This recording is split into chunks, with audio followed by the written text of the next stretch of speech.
Salam sejahtera di dalam nama Tuhan Yesus Kristus. Shalom. Puji Tuhan, kita boleh bertemu lagi pada kesempatan ini. Kembali kita akan membaca dan merenungkan firman Tuhan. Mari kita berdoa. Bapa, terima kasih Kau yang berkenan memberikan hari yang baru buat kami. Dan kami ada karena anugerah Tuhan. Berkati kami semua pada kesempatan ini. Kami akan membaca firman Tuhan melalui Alkitab dan mendengarkan perenungannya. Tolonglah kami Tuhan sehingga kami semua memberi perhatian pada pemberitaan firman Tuhan dan firman-Mu jadi berkat buat kehidupan kami dan kami boleh menjadi saksi bagi Kristus. Pakailah hamba-Mu dalam memberitakan firman Allah, dalam nama Yesus kami berdoa. Amin. Saudara-saudaraku yang kekasih dalam Tuhan, mari kita baca Alkitab. Kali ini kita akan membaca dari kitab 1 Timotius 2 ayat 1 sampai 7. 1 Timotius 2 ayat 1 sampai 7. Nah, firman ini diberi judul mengenai doa jemaat. Pertama-tama aku menasihatkan, naikkanlah permohonan, doa syafaat, dan ucapan syukur untuk semua orang, untuk raja-raja, dan untuk semua pembesar, agar kita dapat hidup tenang dan tentram dalam segala kesalehan dan kehormatan. Itulah yang baik dan yang berkenan kepada Allah, Juru Selamat kita, yang menghendaki supaya semua orang diselamatkan dan memperoleh pengetahuan akan kebenaran. Karena Allah itu esa, dan esa pula Dia yang menjadi pengantara antara Allah dan manusia, yaitu manusia Kristus Yesus, yang telah menyerahkan dirinya sebagai tebusan bagi semua manusia. Itu kesaksian pada waktu yang ditentukan.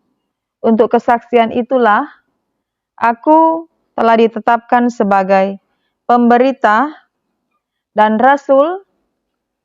Yang kukatakan ini benar, aku tidak berdusta, dan sebagai pengajar orang-orang bukan Yahudi dalam iman dan kebenaran. Demikianlah kita sudah membaca Alkitab. Bapak, Ibu, saudara-saudaraku yang kekasih dalam nama Tuhan Yesus, tema untuk minggu ini adalah naikkan doa untuk ketentraman bangsa. Naikkan doa artinya permohonan. Naikkan, bermohon melalui doa. Nah, kata doa ini adalah berarti percakapan kita dengan Tuhan. Komunikasi kita dengan Tuhan dalam doa.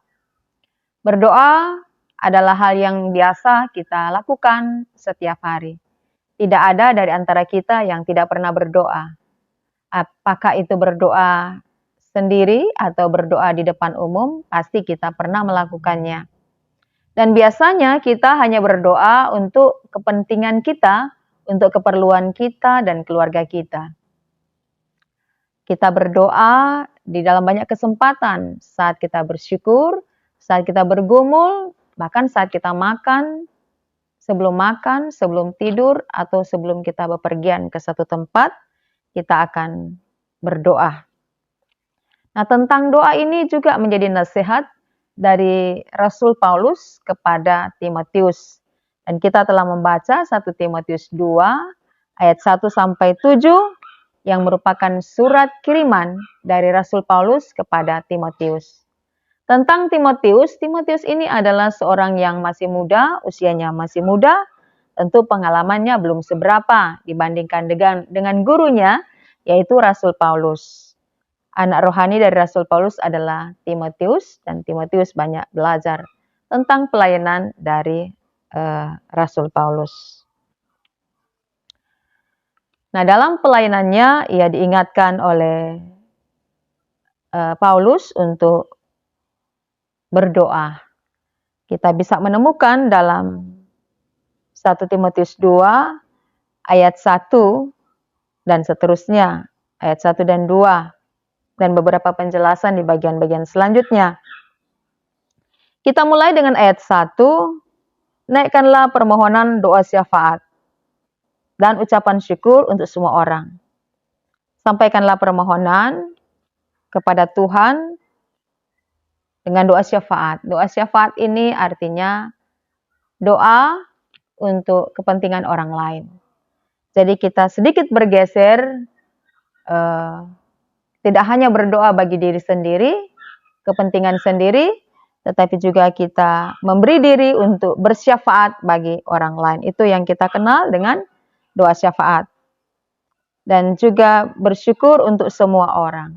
Nah, di ayat 1 ini adalah berdoa syafaat untuk semua orang secara umum. Yang kedua atau ayat 2 disebutkan di sini berdoa juga untuk raja-raja dan untuk pembesar, untuk semua pembesar. Raja-raja dan semua pembesar menunjuk kepada penguasa atau pemerintah. Nah, untuk penguasa dan pemerintah disampaikan untuk berdoa bagi mereka. Tujuannya agar dapat ketentraman dalam segala kesalehan dan kehormatan. Mengapa disuruh untuk berdoa bagi semua orang? Dan terutama untuk pembesar dan raja-raja, ternyata pada waktu itu orang Kristen, orang-orang percaya pada Tuhan Yesus mengalami penganiayaan dan penindasan. Jadi kehidupan iman mereka itu terancam karena dianiaya dan mengalami penindasan atas perintah raja, atas perintah pembesar pada waktu itu. Pembesar atau raja pada waktu itu adalah di zaman pemerintahan Kaisar Nero. Tentu kita tahu bukan tentang Kaisar Nero, bagaimana ia menindas orang-orang percaya dengan sangat keji dan mengenaskan. Orang-orang percaya ketika itu juga dituduh melakukan sesuatu yang dikatakan menyebabkan kekacauan dalam kota Romawi. Maka Paulus menasihatkan supaya orang-orang Kristen berdoa. Mengapa perlu berdoa sehubungan dengan nasihat Rasul Paulus ini? Pertama, bahwa dengan berdoa akan ada ketentraman dan kesalehan serta kehormatan. Kita bisa menemukan dalam ayat 2. Yang kedua adalah karena itu perbuatan baik, dan berdoa bagi orang lain atau berdoa syafaat bagi orang lain itu juga dikehendaki atau berkenan kepada Allah Juru Selamat, Yesus Kristus. Yang berikutnya adalah karena orang-orang Kristen ketika itu adalah bagian dari suatu bangsa atau suatu masyarakat. Jadi mereka perlu berdoa bagi kehidupan para pembesar. Yang berikutnya adalah karena mereka adalah jemaat Tuhan yang teraniaya dan tertindas, maka tidak mungkin orang percaya atau orang Kristen melawan penindasan itu dengan hal yang sama. Tidak mungkin, karena mereka adalah kelompok minoritas. Maka caranya adalah dengan berdoa, pakai iman, pakai kepercayaan, percaya kepada Tuhan dengan berdoa. Memang doa tidak otomatis kita menemukan jawaban. Tetapi paling tidak kita sudah berbuat baik, kata firman ini di ayatnya yang ketiga.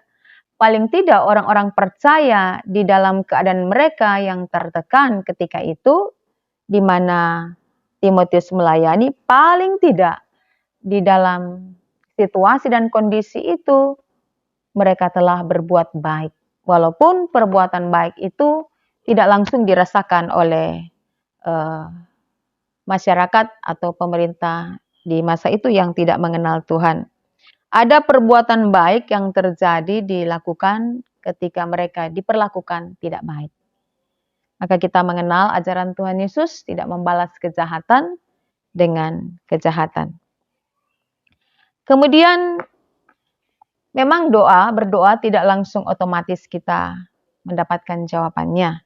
Tetapi paling tidak ada kekuatan, ada ketenangan di dalam setiap orang yang berdoa.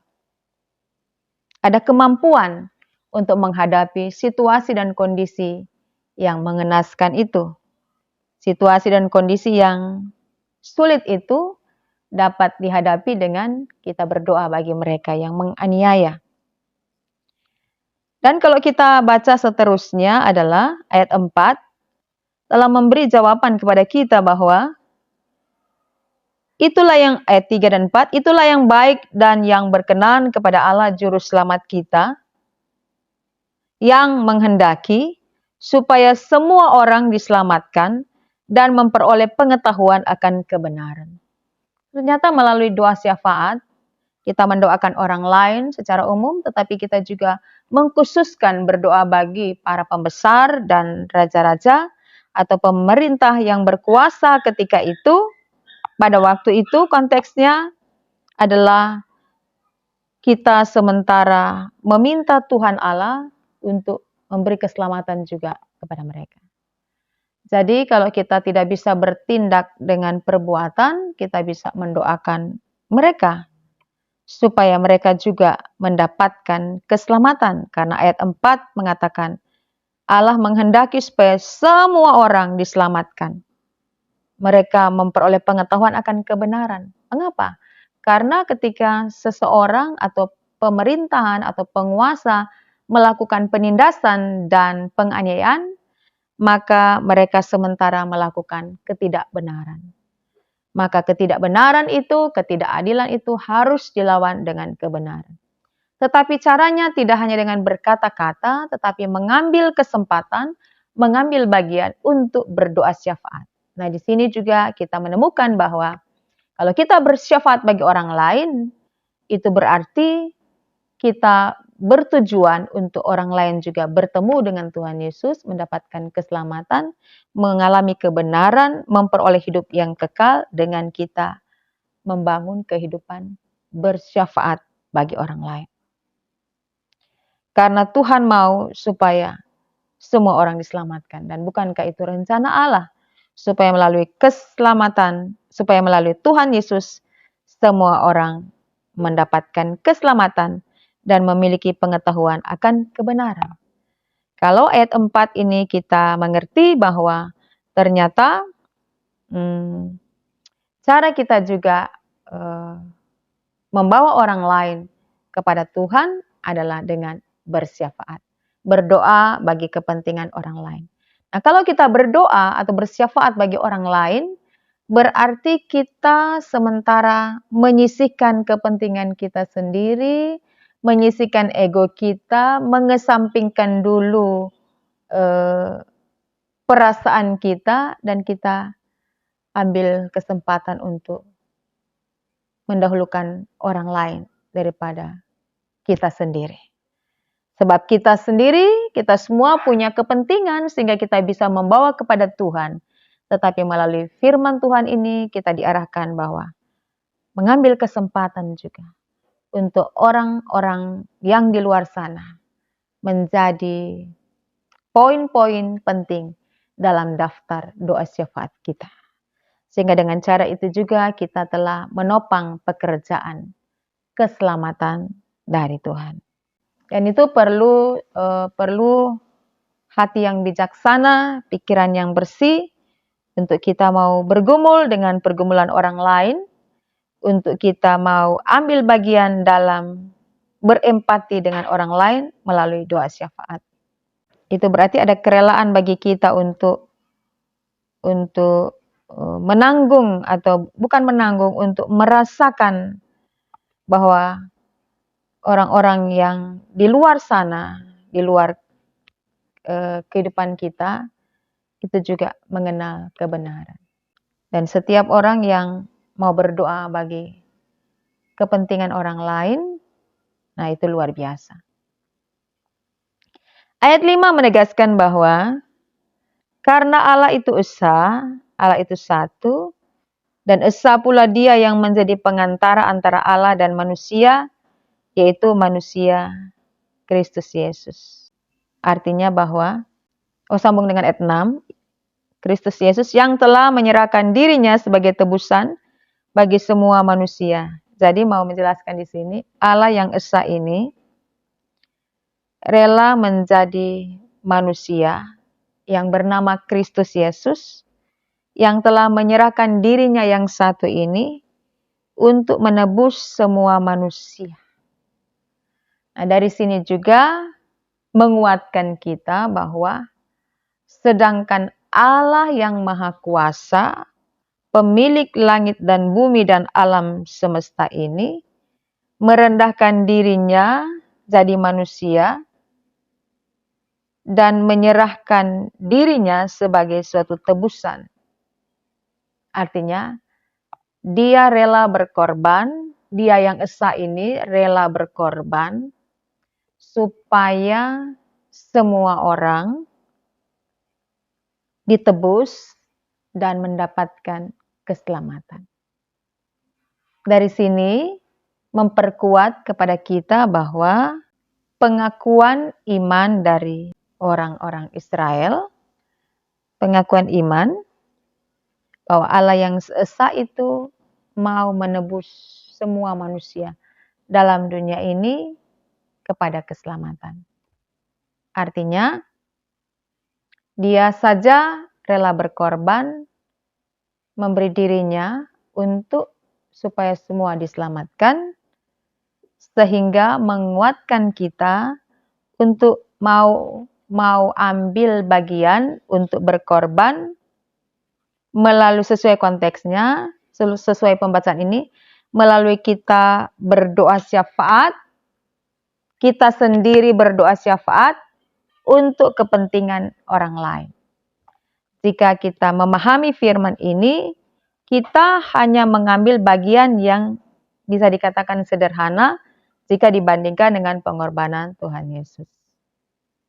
Dari Tuhan Yesus yang rela berkorban untuk semua orang dapat selamat, maka memperkuat kita supaya kita pun harus ambil bagian.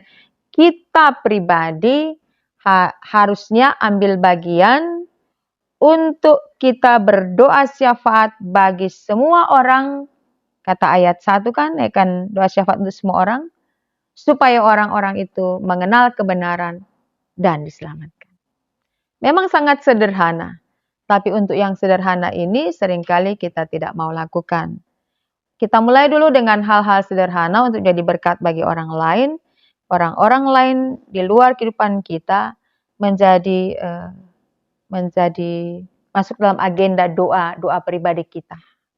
Sehingga kita menjadi kokoh dan kuat menghadapi kenyataan-kenyataan hidup, tetapi juga kita mendapatkan ketenangan dan ketentraman dalam segala kesalehan dan kehormatan. Jadi, apa saja yang kita lakukan, kita itu mengambil pembelajaran dari hidupnya Tuhan Yesus.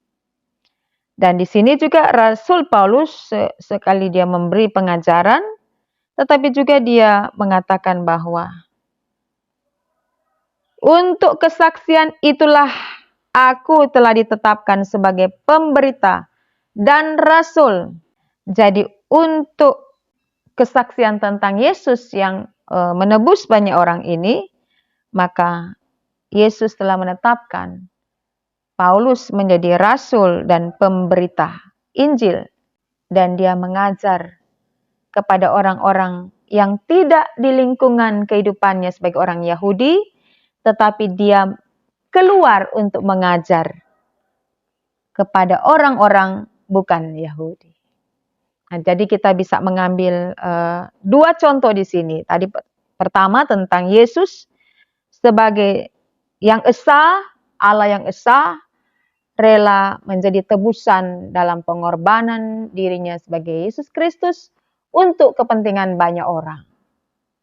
Dan kedua, Rasul Paulus yang ditetapkan oleh Tuhan Yesus sebagai pemberita Injil dan Rasul, rela mengajar untuk orang-orang yang bukan Yahudi, orang-orang di luar orang-orang Israel.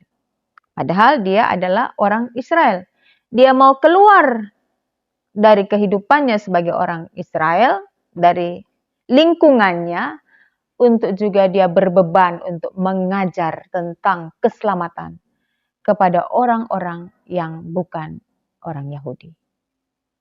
Sehingga semua orang dalam golongan apa saja, suku, bangsa, ras, itu mendapatkan keselamatan karena dia mau pergi untuk itu.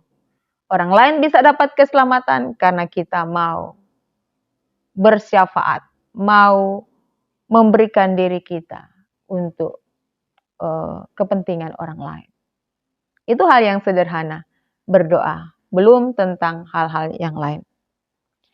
Nah, saudaraku yang kekasih dalam Tuhan, di dalam ibadah-ibadah di gereja, kita sering menemukan dalam doa umum, ada doa syafaat, berdoa bagi orang lain, berdoa bagi orang-orang miskin, janda duda, pemerintah, para pekabar Injil, dan orang-orang lain. Itu kita anggap biasa, karena itu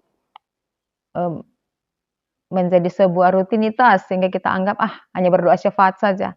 Padahal firman ini mau menegaskan dengan berdoa syafaat tanpa kita sadari kita telah berbuat baik. Kita telah melakukan yang berkenan kepada Allah. Kita telah menolong orang lain dengan doa kita untuk keselamatan dan kebenaran dialami oleh orang lain. Nah, kalau kita membaca dalam kitab Yakobus pasal 5, Yakobus pasal 5 ayatnya yang ke-16. Di bagian terakhir, doa orang yang benar bila dengan yakin didoakan sangat besar kuasanya. Jangan kita berkata hanya berdoa, cuma berdoa, tapi justru dengan kesungguhan kita berdoa selaku orang benar yang percaya kepada Tuhan, maka besar kuasanya. Memang orang-orang yang kita doakan tidak tahu bahwa kita berdoa bagi mereka. Mereka tidak pernah mengerti bahwa kita memberi kesempatan menggeser kepentingan kita untuk berdoa bagi mereka. Tapi kalau kita sungguh-sungguh berdoa sebagai orang benar, maka firman Tuhan mengatakan besar kuasanya. Pada tanggal 14 Februari, Bapak Ibu Saudara, kita akan berhadapan dengan pemilihan legislatif dan calon presiden dan wakil presiden. Itu adalah suatu pesta demokrasi. Pesta adalah sesuatu yang harus dilaksanakan dengan penuh sukacita, kegembiraan, karena ini pesta. Maka di situ diharapkan tidak adanya perselisihan dan juga permusuhan. Sehingga kita perlu juga berdoa untuk bangsa dan negara kita, bahkan untuk seluruh warga masyarakat Indonesia, sehingga pesta demokrasi ini, pemilihan umum ini akan berjalan sesuai dengan kehendak Tuhan, berjalan dengan baik dalam kedamaian dan kesentosaan. Bukankah kita melihat tema naikkan doa untuk ketentraman bangsa? Maka kita perlu berdoa syafaat untuk bangsa kita, sehingga akan terjadi keamanan di seluruh daerah kita, di kota kita, di desa kita, bahkan di seluruh negara Indonesia ini. Bahkan orang-orang Indonesia yang ada di luar negeri, yang juga sama akan melaksanakan pemilihan umum, kita semua sebagai satu bangsa akan menikmati pesta demokrasi ini dengan arif dan bijaksana. Sehingga orang-orang Kristen, orang-orang yang percaya kepada Tuhan dimanapun berada, melalui perenungan ini, mari kita mengambil bagian untuk menjadi berkat bagi orang lain dengan kita berdoa syafaat. Kekuatan doa kita, 1 orang, 2 orang, 3 orang, dan begitu banyak orang akan sangat bermanfaat bagi kepentingan bangsa dan negara kita. Maka kalau kita mencintai bangsa dan negara kita, mari kita ambil bagian untuk mendukung dalam doa, mendukung dalam hal-hal yang baik. Karena segala yang baik itu dikenan oleh Tuhan Allah. Biarlah sukacita dan damai sejahtera dari Tuhan akan memenuhi kehidupan kita sehingga kita boleh menikmati hidup yang Tuhan karuniakan. Dan kita juga mau menerima pencerahan dari firman Tuhan pada kesempatan ini bahwa berdoa tidak hanya untuk kepentingan kita, tapi juga berdoa bagi kepentingan banyak orang. Sehingga semua orang yang kita doakan akan menerima kebenaran dan mengalami keselamatan di dalam Tuhan Yesus Kristus. Amin. Bapak Ibu, mari kita tutup firman Tuhan ini dengan berdoa. Terima kasih Tuhan Yesus atas berkat firman-Mu yang kami boleh baca dan renungkan pada kesempatan ini. Jadikanlah hidup kami berkat bagi orang lain sehingga dengan cara itu kami boleh melihat kerajaan Allah dibangun, nama Tuhan dibesarkan dan semua orang mengalami keselamatan. Terpuji nama Tuhan Yesus, di dalam nama-Mu kami berdoa, kami bersyukur kepadamu. Amin.